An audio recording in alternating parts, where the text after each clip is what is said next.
President Donald Trump threatens more tariffs against trade partner Canada today, saying that next year tariffs on all Canadian cars, trucks, and car parts will be increased to 50%. It comes as the rift between the two countries widened this week. Natalie Brand has the story.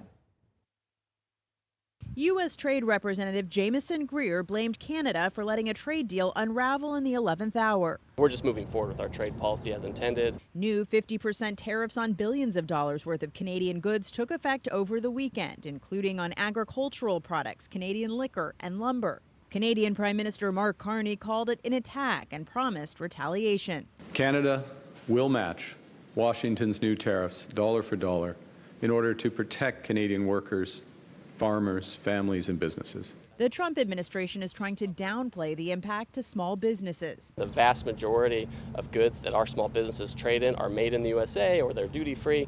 So this is something where we don't actually expect a huge impact.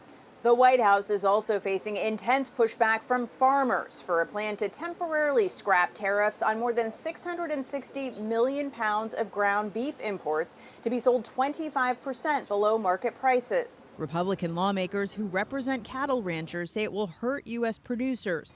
But President Trump says it will lower grocery bills. Beef is now coming down very rapidly, you see that?